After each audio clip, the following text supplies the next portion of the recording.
성경을 보면 최초의 가정인 아담과 하와의 가정도 사실은 행복할 수밖에 없는 그런 조건 속에서 하나님이 그들을 만드셨어요. 그야말로 세상에서 제일 이쁜 남자, 여자가 그곳에 있어요. 왜냐하면 남자, 여자가 딱 그 사람들밖에 없기 때문에 아마 그 세상에서 제일 이쁘고 제일 멋있는 남자, 여자였을 것입니다. 그런 남자, 여자가 서로를 보면서 뜨겁게 사랑하게 되고 또 아름다운 사랑을 일굴 수밖에 없었던 거예요. 하나님은 그렇게 행복의 조건들을 에덴 동산에 다 준비해 놓으셨습니다.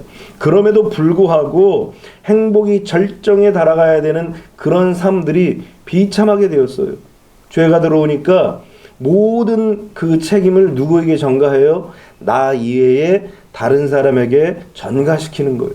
다 다른 사람의 탓이고 다른 사람의 문제고 다른 사람의 성격 차이고 다른 사람의 어려움 때문이고 다른 사람의 성품 때문이라고 다른 사람의 습관 때문이라고 모든 책임을 다 다른 사람에게 전가시키는 거예요. 그러니까 죄가 들어오니까 그 성품과 그 성격 자체가 삐뚤어지게 되는 거예요. 일그러지게 되는 거예요. 그래서 우리의 인생 속에서도 죄가 들어오면 우리의 인생, 우리의 삶을 일그러뜨리고 부서뜨리고 넘어뜨리고 깨트려요. 그래서 변형시키고 변질시키는 거예요. 아담과 하와의 그 아름답고 행복한 가정도 죄가 딱 들어오니까 그만 일그러지고 변형되어지고 변질이 되어버리고 말았던 것입니다. 그러니까 행복하라고 하나님이 만들어주신 가정인데 인간이 스스로 그 가정을 일그러뜨리고 부서뜨리고 말았다라는 것입니다. 노아의 가정 역시 마찬가지입니다. 노아는 하나님 앞에 참 칭찬받은 사람 중에 하나였어요. 경건한 사람이었고 그 당대의 의인이라고 하고 하나님과 동행했던 그런 사람이었습니다. 행복한 가정이었습니다. 왜냐하면 특별히 그 세상 자체가 패괴하고 악한 시대였어요. 그러니까 불안하고 불행했던 그들 사이 속에서 하나님은 그 모든 세상을 심판하시겠다고 하시는데 그 가운데 노아의 가정만은 사랑을 받은 거예요. 얼마나 은혜를 받은 거예요. 그래가지고 방주를 짓고 120년 동안이지만 방주를 짓고 그리고 홍수의 심판을 겪지 않았어요. 얼마나 서로 아끼고 사랑하고 위해주고 그리고 돌봐줬겠어요. 아내는 남편을 신뢰할 수밖에 없었고 그런 남편은 아내를 사랑할 수밖에 없었고 자녀들도 그 아버지를 존경할 수밖에 없었고 그리고 그 자녀들을 노아 역시 품을 수밖에 없었던 것입니다. 그런데 노년에 문제가 생긴 거예요. 항상 술이 문제예요. 술이 문제가 돼서 결국 그 가정에 비극이 시작된 거예요. 그러니까 행복하면서 행복으로 시작되어지고 행복한 과정을 지내는 것 같지만 인간의 모든 죄로 인하여서 인간은 불행을 초래하고 말았다는 거예요. 어찌 보면 우리의 삶도 찬찬히 돌아보면 우리의 인생 속에 행복도 있고 즐거움도 있고 또 기쁨도 있지만 또 반면에 불행도 있잖아요. 비극스러운 일도 있어요. 그런 모습들을 보면 하나님이 우리에게 비극을 주신 것이 아니라 하나님이 우리에게 불행을 주신 것이 아니라 어찌 보면 우리가 우리의 삶 속에서 죄를 짐으로 말미암아 생겨진 그런 결과들이라고 할 수 있는 것입니다. 이렇게 가정을 행복하고 아름답게 세우는 것이 그리 만만치는 않는 것 같아요. 이 세상을 살아갈 때에 주님은 그래서 오늘 본문을 통하여서 견고한 집을 지을 것을 우리에게 말씀하시면서 교훈하시는데 어떻게 하면 무너지지 않고 견고한 집, 하나님이 우리에게 주신 그 행복을 빼앗기지 아니하고 그리고 이 행복을 유지할 수 있는가, 누릴 수 있는가를 이 말씀을 통하여서 우리에게 교훈을 주시는 것입니다. 첫 번째로 견고한 집이 어떤 집인가를 우리가 알아야 됩니다. 많은 사람들의 실수 중에 하나가 무엇이냐면 행복의 기준을 물질에 둔다는 거예요.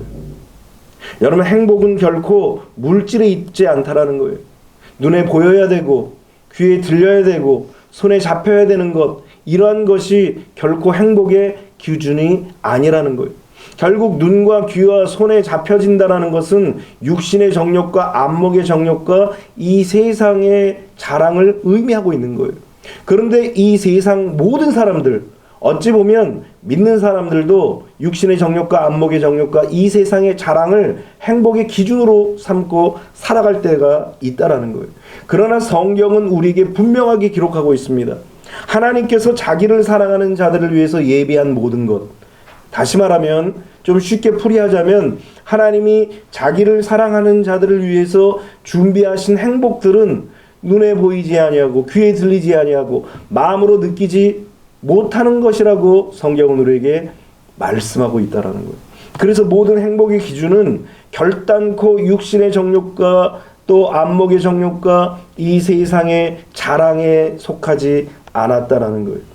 그런데 만일 우리가 행복의 조건을 육신적인 이러한 것들, 육체적인 것들, 눈에 보이는 것들, 뭐 물질적인 것들, 뭐 예를 들면 뭐 돈이라든가 또 건강이라든가 지식이라든가 아니면 세상적인 능력이나 재능, 이러한 것들을 우리가 행복의 조건, 행복의 기준이라고 생각하여 살아간다면 오히려 더 무너지게 된다라는 것입니다. 오늘날 뭐 성경까지 갈 필요 없이 오늘날 매스컴을 보면은 우리에게 큰 교훈을 줍니다. 뭐 정치인들이 아빠 찬스를 써서 자녀들을 탁 세워줍니다. 그런데 지금 하나씩 다 드러나고 있지 않아요? 모 법무장관 같은 경우가 그런 대표적인 사례입니다. 그러니까 우리의 인생 속에서 결단코 눈에 보이는 것, 손에 잡혀지는 것, 뭐 느껴지는 것, 이것이 결코 행복의 기준이 아니라는 거예요. 돈이 많은 부자가 되면 행복할 줄 알지만 그러나 돈이 많으면 많을수록 그 내면은 어떻게 돼요? 곪고 썩어가는 것을 본인도 알고 남도 안다라는 거예요. 진짜 행복은 어때요? 영과 혼과 육이 다 완벽한 균형을 이루어야 돼요. 이 균형을 이루어야 되는데 여기서 물질적인 것이 딱 들어오면 균형이 깨져버리는 거예요. 균형이 깨지면 어때요? 불안한 거예요. 여러분 시소 어렸을 때 타보셨죠? 갑자기 쭉 올라가 보세요. 두려운 거예요. 올라가도 두려워요. 그럼 내려가면 편합니까? 내려가도 두려운 거예요. 그러니까 계속 인생이 무게중심을 잃고 균형을 잃어서 올라갔다 내려갔다 하니까 얼마나 불안합니까? 그 내면이 곪고 썩는 거예요. 오늘날 수많은 사람들이 그렇게 그런 이유 때문에 우울증을 앓고 있는 것입니다. 결국 세상적인 배경과 외적인 것들을 쫓아가면 이렇게 불안하고 초조하고 두려워하고 염려하게 되고 근심할 수밖에 없는 것, 그것이 바로 인간의 모습이라는 것입니다. 그래서 성경은 롯의 아내를 기억하라 그렇게 말씀하고 있습니다. 롯의 아내를 왜 기억하라고 그럽니까? 하나님 앞에 구원받은 그 시점, 정말 불과 유황이 지금 떨어지는 그런 상황에서 하나님께서 천사의 손을 주시면서 그들을 붙잡고 끌고 나왔어요. 억지로라도 끌고 나왔습니다. 그런데 그 구원받는 그 순간에도 세상적인 외적 기준을 마음속에서는 놓지 못했던 거예요. 하나님의 사람이라고 하는 우리의 삶도 마찬가지예요. 우리가 이렇게 외형적으로는 예배를 드리고 찬송을 드리고 하나님을 의지하고 하나님을 바라본다라고 생각은 하고 있지만 그럼에도 불구하고 여전히 우리의 마음속에서 세상의 것들을 붙들고 붙잡고 있다면 결단코 우리가 롯의 아내와 같이 자유로울 수가 없다라는 거예요. 여전히 세상의 마음에 우리의 마음을 빼앗기고 있다면 그렇다면 우리도 롯의 아내와 같이 될 수도 있다라는 것입니다. 그래서 물질의 주체가 되면 좋을 것 같지만 결국 우리의 인생은 물질이 주체가 되면 물질과 함께 똑같이 망하게 되는 것입니다. 그래서 우리의 인생을 혼잡하게 되고 그리고 혼란스럽게 살 수밖에 없더라는 거예요.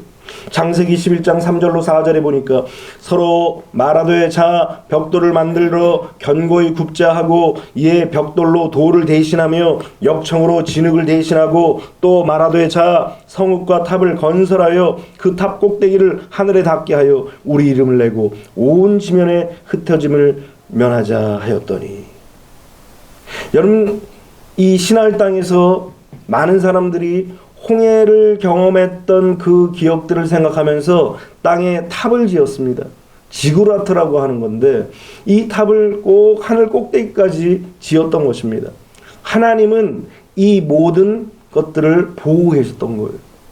뭐까지 보고 계신 거예요? 그들이 손으로 지은 것만이 아니라 그들이 마음속에 품고 있었던 생각까지 다 지었던 거예요.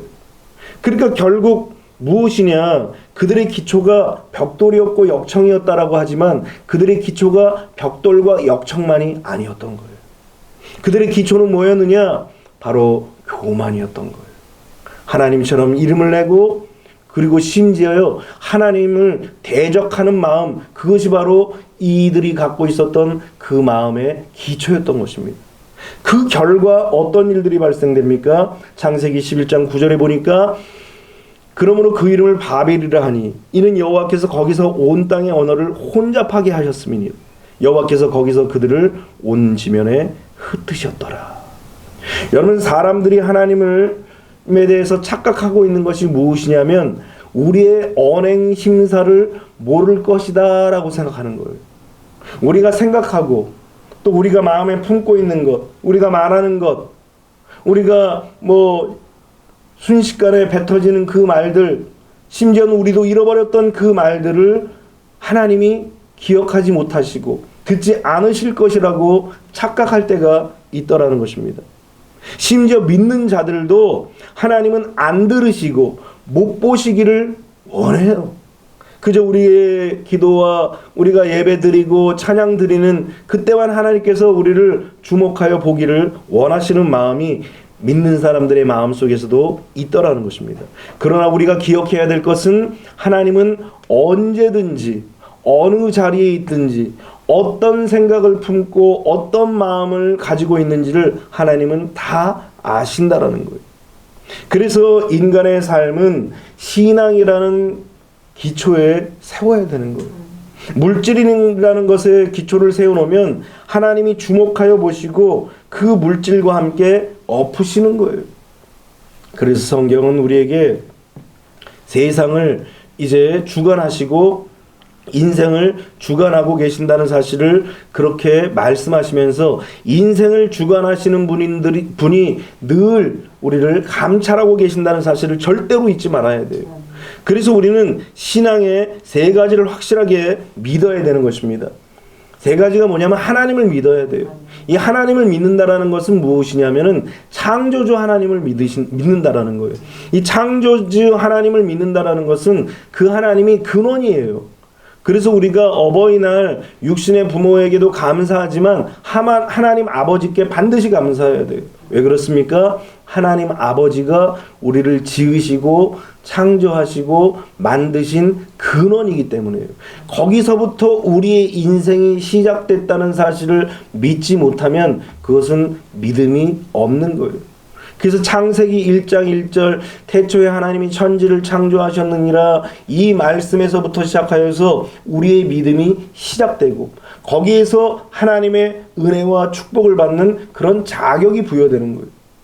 믿는 자와 믿지 않는 자의 그 큰 차이의 시작점이 바로 하나님이 태초에 천지를 창조하셨다는 창조주 하나님, 우리의 근원자이시고 아버지라는 사실을 믿어야 한다는 것입니다.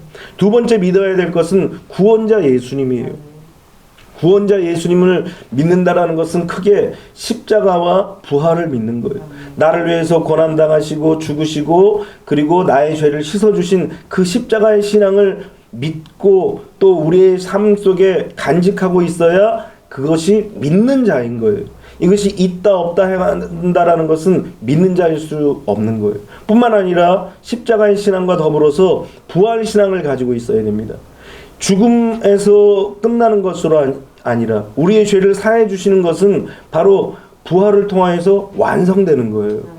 그래서 사망 권세를 이기고 부활하신 예수님을 통하여서 우리의 인생은 새로운 희망과 소망과 새로운 피조물이라는 사실을 드디어 깨닫게 되는 거예요. 이 신앙의 깊이와 그리고 축복이 바로 이 십자가와 부활 신앙에서 나타나게 되는 것입니다. 또 세 번째로 믿어야 될 것은 하나님의 말씀이 1.1핵도 사라지지 않고 반드시 이루어진다는 사실입니다. 오늘 우리가 이렇게 하나님의 말씀을 늘 듣고 배우는 이유가 무엇입니까? 1.1핵도 사라지지 않고 변개되지 않는 이 말씀을 알아야 믿는 사람이죠. 알아야 믿고 축복도 받죠. 알아야 믿고 축복받고 하나님의 백성으로 살아가지요. 그래서 적어도 이 세 가지를 우리가 믿고 있어야 신앙인이라고 이야기하는 것입니다. 오늘 여러분들의 가정이 물질이 아닌 이 믿음, 이 신앙, 이것이 여러분들의 가정과 여러분들의 삶 속에서 기초가 되시기를 주님의 이름으로 축원합니다. 세상을 이기는 이김은 이것이니 곧 우리의 뭐라고 그랬어요? 믿음이라고 말한다는 사실을 꼭 기억해야 됩니다. 두 번째, 견고한 집이 되려면 반석 위에 세워야 한다는 것입니다. 반석은 누굽니까? 바로 예수 그리스도예요. 사도행전 4장 11절에 보면 이 예수는 너희 건축자들의 버린 돌로서 집 모퉁이의 머릿돌이 되었느니라. 예수라는 그 반석을 사람들이 알지 못했습니다. 빛이 오매 자기 백성이 그 빛을 깨닫지 못하고 오히려 저버리고 말았습니다. 그럼에도 불구하고 예수 그리스도를 영접하는 자, 그 이름을 믿는 자들에게는 하나님의 자녀가 되는 권세를 주셨다고 얘기합니다. 그래서 하나님의 자녀가 되는 권세를 어떻게 받게 되느냐? 버림받은 그 돌을 내 구퉁이에, 집을 세울 때 구퉁이에 반석을 놓잖아요. 주춧돌을. 이걸 모퉁이 돌이라고 얘기하는데, 이 모퉁이 돌이 있어야 집에 기둥이 세워지고 견고하게 집이 세워질 수 있는 것입니다. 이 우리의 인생의 모퉁이 돌이 누구냐? 바로 예수님이라는 것입니다. 에베소서 2장 20절에는 너희는 사도들과 선지자들의 터위 위에 세우심을 입은 자라. 그리스도 예수께서 친히 모퉁이 돌이 되셨느니라. 예수님께서 친히 모퉁이 돌이 되어서 그 위에 밟고 서서 우리가 세워지기를 원하신다라는 거예요. 만약 예수님 위에 우리의 신앙이 세워지지 않으면 마치 모퉁이 돌이 없이 건물이 세워지는 것과 똑같은 거예요. 결국 어떻게 되겠어요? 무너지는 거예요. 우리의 인생이 무너짐이 너무 심하게 된다는 것입니다. 그래서 우리의 인생을 살아가면서 우리가 반드시 기억하는 것은 무엇입니까? 인생을 살면서 뒤를 돌아보면서 깨닫는 지혜 중에 하나가 뭐냐면, 삶은 반드시 시련이 온다라는 거예요. 어려움이 온다라는 거예요. 여러분, 50년 이상 우리가 인생을 살아가면서 뒤를 이렇게 돌아볼 때 행복한 일만 있었던 사람 아무도 없어요. 즐거운 일만 있고 기뻐하며 웃는 일만 있었던 사람들, 그런 사람은 세상에 없어요. 다 때로는 눈물 짓고 울며 한숨 쉬고 때로는 한탄하며 가슴을 치기도 하고, 이게 비극 아닌가? 이런 생각을 할 때가 참 많았던 것 같습니다. 그 시련이 온다라는 거예요. 그것도 한꺼번에 몰려옵니다. 어떻게 해요? 홍수처럼, 마치 홍수가 밀려오는 것처럼 막 시련이 막 물밀듯 밀려올 때가 있더라는 거예요. 그때 우리의 힘으로 그 시련을 막을 수 있어요, 없어요? 막을 수가 없어요. 우리의 힘으로 그 시련과 역경을 막을 수가 없다라는 거예요. 그런데 문제가 오면 대다수 사람들이 실수하는 것이 무엇입니까? 이런 환경 속에서 아무도 이길 수 없고, 그리고 그 어떤 상황 속에서 불행을 한 번도 겪어보지 않은 사람이 없는데, 이 환경을 의지하고 사람을 의지하는 그런 실수를 범할 때가 있다는 거예요. 환경 때문에 지금 시련과 역경을 만나고 있는데, 인간이 연약하여서 그 시련과 역경을 극복하지 못하고 있는데, 오히려 그 환경과 사람을 의지하는 실수를 더 범하게 되는 거예요. 여러분, 생각해 보십시오. 모두가 다 홍수를 두려워하고 염려하는 그런 연약한 인생들이에요. 환경을 이길 수가 없어요. 환경을 내 맘대로 만들고 주관할 수가 없어요. 그런데도 불구하고 사람들은 환경을 의지하고 사람을 의지하더라는 것입니다. 이런 모습을 성경에서 뭐라고 경고하시냐면, 이사야서 31장 1절에 보면 도움을 구하러 애굽으로 내려가는 자들은 화 있을진저 그들은 말을 의지하며 병거의 많음과 마병의 심히 강함을 의지하고 이스라엘의 거룩하신 이를 앙모하지 아니하며 여호와를 구하지 아니하나니. 이스라엘 백성들이 애굽에서 430년 동안 종살이했다고 얘기합니다. 더부살이했어요. 고통을 당했습니다. 그럼에도 불구하고 조금만 어려움이 생기면 우리가 애굽을 가서 도움을 청해야지.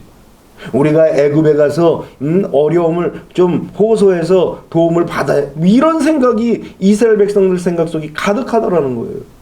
애굽에서 그렇게 고통당하고 그렇게 압제를 당하고 그렇게 빼앗기고 그렇게 착취를 당했음에도 불구하고 까맣게 모르는 거예요. 잊어버리는 거예요. 우리 사람도 마찬가지예요. 사람을 의지하고 환경을 의지하는 것은 이 이스라엘 백성들과 똑같은 거예요. 환경을 의지하면 어떻게 됩니까? 거룩하신 하나님을 앙모하지 못하는 거예요. 바라보지 못하는 거예요. 우리의 시각이 하나님을 향해져야 되는데 하나님을 향한 그 시각을 돌려서 세상으로 향하는 거예요. 마치 베드로가 예수님을 딱 바라보면서 무리를 씩씩하게 걷다가 파도가 치고 바람이 부니까 그의 시각을 딱 바람과 파도에 두는 거예요. 그러다 보니까 어떻게 해요? 빠져들어가는 거예요. 그 모든 상황이 다 똑같은 거예요.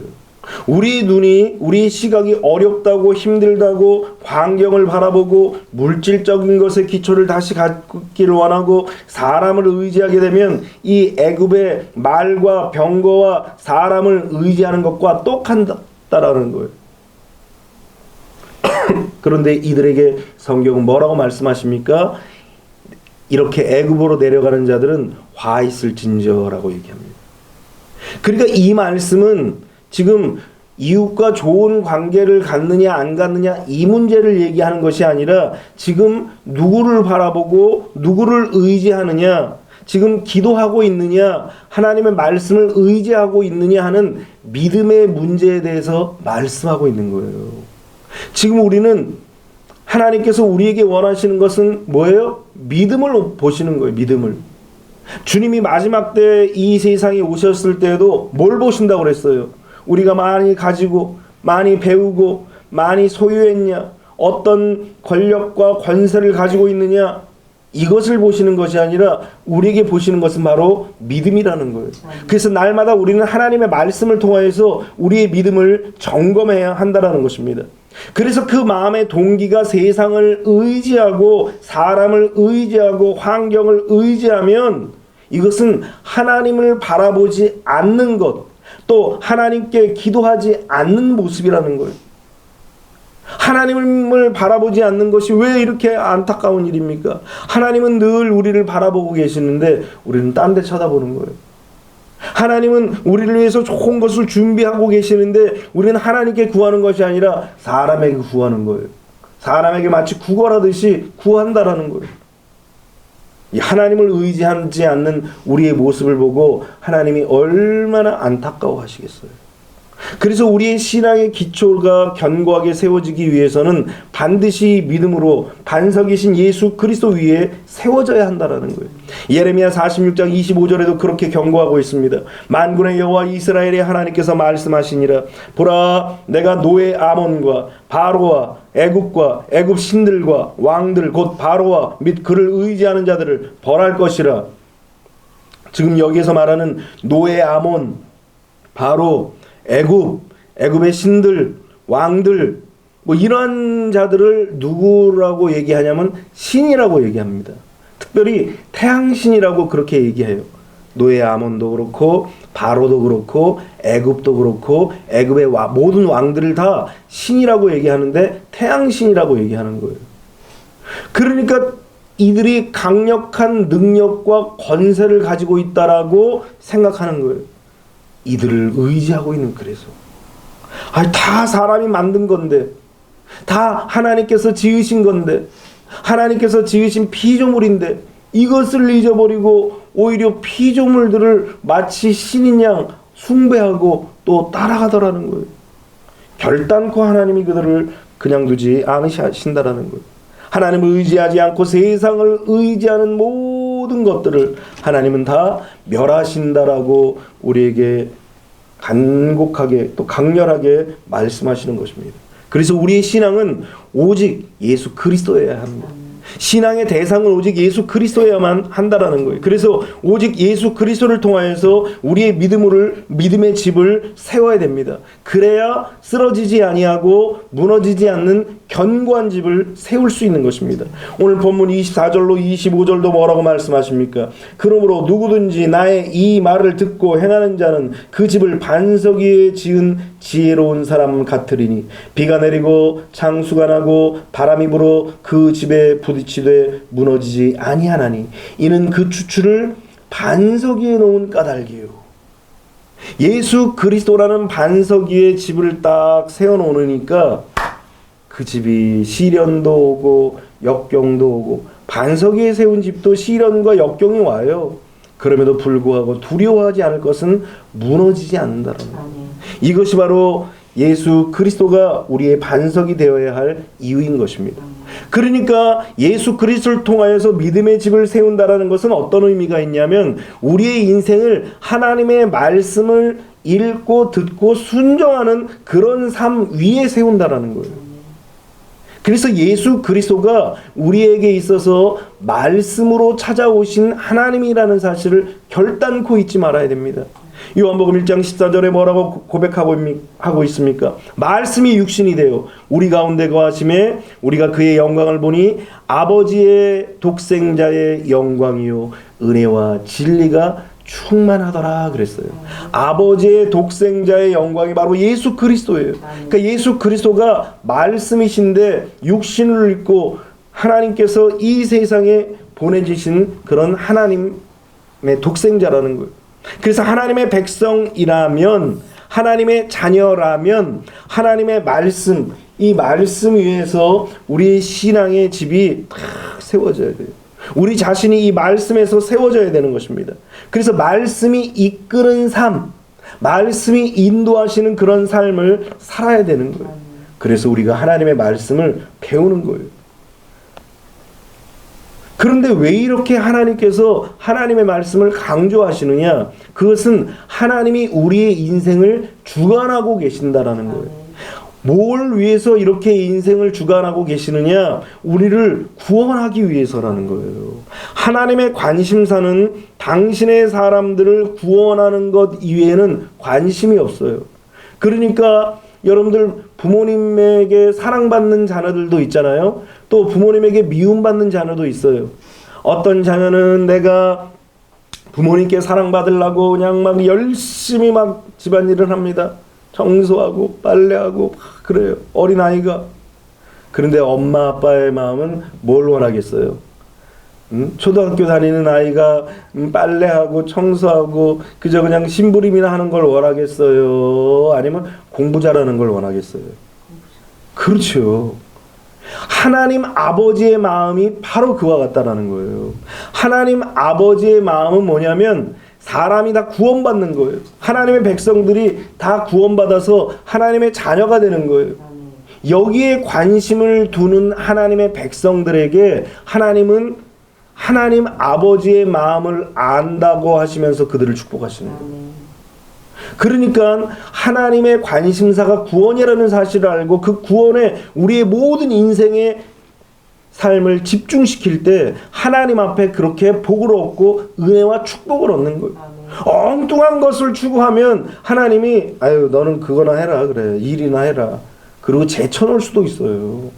그러니까 우리는 모든 관심사, 하나님의 모든 집중된 관심사, 심지어 여러분들 제일 얼마나 관심을 가졌으면 자신이 독생자로 오셔가지고 이 세상에 인간의 몸으로 오셔가지고 죽겠어요. 얼마나 중요하면, 얼마나 귀중하면 자신을 다 내어주기까지 하겠습니까? 덜 귀중한 거면 그냥 이 사람도 보내고 저 사람도 보내고 딴 사람도 보내요. 그런데 중요한 일이기 때문에 직접 오는 거예요. 중요하지 않으면 대신 보내는 거예요. 그렇기 때문에 하나님의 관심사가 바로 구원에 있다는 사실을 딱 기억하고 우리가 주님의 뜻에 우리의 뜻도 다 맞추는 거예요. 그런 자들을 하나님께서 보장하시고 축복하시고 은혜를 주시는 거예요. 하나님의 뜻에 관심이 없는 사람을 하나님이 축복하시겠어요? 절대로 그런 일은 없어요. 그래서 우리는 하나님의 관심사, 이 예수 그리스도의 말씀을 우리 신앙의 기초로 딱 잡고 그리고 무장되어질 때 결코 무너지지 않는 그런 가정, 결코 무너지지 않는 그런 개인의 삶이 만들어질 수 있는 것입니다. 그래서 우리는 말씀으로 가정을 세우고 말씀으로 무장해야 됩니다. 그것이 진정한 행복이고 축복이고 그리고 하나님 앞에 구원받는 놀라운 은혜를 받는 비결인 것입니다. 마지막 세 번째로 견고한 집은 풍파를 통해 더욱 빛을 낸다라는 거예요. 여러분 평상시에는 외적으로 똑같은 집이에요. 어쩌면 모래 위에 세운 집이 더 화려해 보일 수 있어요. 얼마 전에 TV에서 그 해변에다가 모래로 지은 성들을 보는데 얼마나 멋있는지, 야 진짜 그 성에서 살고 싶더라고요.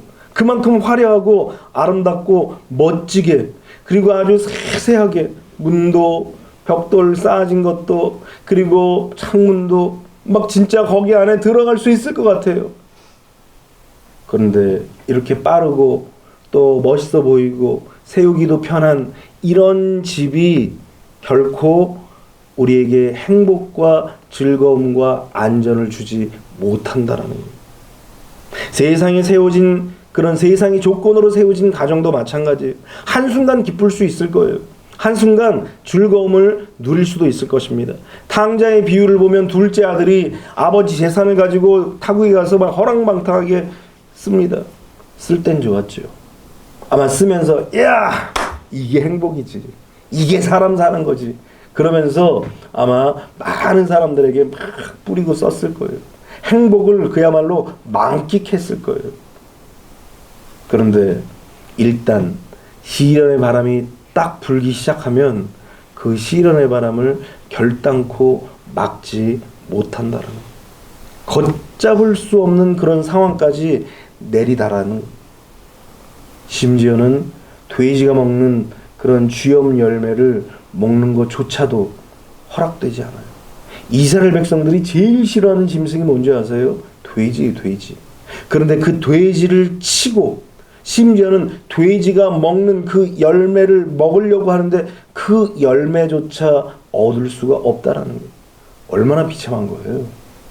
세상의 것을 추구하고 세상의 것이 조건인 줄 알고 따라가면 이런 비참한 상황까지 내려가게 되더라는 것입니다. 이것이 바로 시련과 역경과 홍수와 또 창수라는 거예요. 곳곳에서 터져나오는 이 시련과 역경을 사람이 막을 수가 없는 거예요. 결국 오늘 성경 26절 27절도 뭐라고 얘기합니까? 나의 이 말을 듣고 행하지 아니하는 자는, 이 말을 다시 한번 이야기하면 그런 얘기 같아요. 하나님의 말씀을 듣지 않고 기초를 여전히 세상에 두면, 하나님의 말씀을 순종하지 아니하고 여전히 세상의 이야기에 귀를 기울이게 되면 그 바람이 불고 그 집이 부딪힘에 무너져 그 무너짐이 심하니라. 성경에서는 왜 이 무너짐이 심했느냐? 모래 위에 지은 어리석은 사람 같기 때문이라고 우리에게 교훈을 주고 있는 것입니다. 그러므로 우리는 우리의 인생의 기초를 반석이신 예수 그리스도 위에 세워야 되는 것입니다. 그렇게 되면, 그렇게 하나님이 우리의 인생의 주인이 되어주시고 말씀이 우리의 인생의 기초가 되고 예수 그리스도가 반석이 되어져서 그 위에 세워지게 되면 말씀이 주인이 되어서 말씀대로 살고, 그래서 예수 그리스도와 동행하는 가정이 되음으로 말미암아 비바람이 몰아쳐와도 끄떡없이 서 있게 된다는 사실을 우리에게 반대로 가르쳐주고 있는 것입니다. 시편 119편 92절로 93절에 다윗이 그런 애절한 고백을 합니다. 감사한 고백을 하는 거예요. 뭐라고 얘기하냐면, 주의 법이 나의 즐거움이 되지 아니하였다면 내가 내 고난 중에 멸망하였으리이다. 내가 주의 법도를 영원히 잊지 아니하오니 주께서 이것들 때문에 나를 살게 하심이니이다. 여러분 아까 말씀드렸죠? 인생을 살면서 고난과 시련과 역경을 겪지 않은 사람은 아무도 없어요.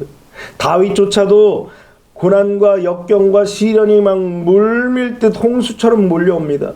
그럼에도 불구하고 오히려 이 고난 중에 멸망당하지 않은 이유가 있는데, 그 이유가 뭐냐? 물질이 아니었다라는 거예요. 사람이 아니었다라는 거예요. 오히려 주의 법이라고 얘기합니다. 주의 말씀이, 주의 법도가라고 얘기합니다. 주의 법도가 나의 즐거움이 되었고, 주의 법도 때문에 내가 살 수 있는 비결, 살 수 있는 방법을 얻었다라는 거예요. 그러니까 이 놀라운 하나님의 은혜가 어디에서 나타나는 거예요? 말씀을 읽고 듣고 지킴으로 말미암아 내 인생이 즐거워지고 내 인생이 사는 역사가 일어난다는 거예요. 그래서 내 삶이 만일 내 삶이 왜 기쁘지 않지? 내 삶이 왜 즐겁지가 않지? 이게 주의 법을 모르기 때문에 그래요. 주의 법이 우리 삶의 기초가 되지 않기 때문에 그래요. 내가 이렇게 살 것 같지가 않다. 내가 이게 죽을 것 같아. 나 이게 힘들어. 살고 싶지 않아. 왜 그래요? 주의 법도가 살린다고 그랬는데 주의 법도를 없어요. 주의 법도를 걷지 않아요. 주의 법도가 우리의 심령 속에 하나도 없어요. 못 살죠, 사람이. 하나님의 백성들은 더더군다나 하나님의 말씀이 없으면 잘 사는 것 같은데도 못 살아요. 즐거운 것 같은데도 그 즐거움 뒤편에는 쓸쓸한 외로움과 고통과 고난이 더 엄습하게 되는, 하나님의 말씀이 즐거움이고 우리를 살게 하는 비결이기 때문인 것입니다. 여러분, 신앙이 위대한 이유가 무엇입니까? 세상을 이기는 이김은 이것이니 곧 우리의 믿음이라고 한 이유가 무엇입니까? 그것은 바로 비바람이 몰아치고 역경이 찾아오고 시련이 찾아왔을 때에도 상황과 환경과 형편 때문에 흔들리지 않는 것, 그것이 바로 신앙이 위대한 이유인 거예요. 그래서 신앙을 갖고 있는 사람들은 뭐 시련 없습니까? 다 있죠. 그럼에도 불구하고 흔들리지 않는 거예요. 견고하게 오히려 세워지는 거예요. 그러니까 빛을 발하는 거예요. 여러분들의 가정이 신앙이 기초가 되어서 그 위에 견고하게 세우고, 그래서 예수 그리스도가 모퉁이 되어 어떤 시련과 역경이 닥쳐와도 흔들리지 않고 오히려 빛을 발하는 그러한 가정들을 여러분들이 만드시기를 주님의 이름으로 축원합니다. 하나님은 시간이라는 기회를 모든 사람들에게 주셨어요.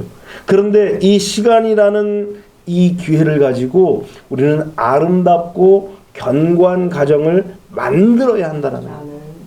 이 시간이라는 기회를 하나님께서 우리에게 소재로 주셨어요. 그러면 우리는 이 시간 속에서 반석 대신 예수 그리스도가 우리 인생의 기초가 되어 아름다운 가정, 견고한 가정을 일굴 때에 비로소 하나님께 영광이 되는 그런 삶을 살게 되는 거예요. 오늘 여러분들이 이런 가정들을 다 만드시기를 주님의 이름으로 축원합니다.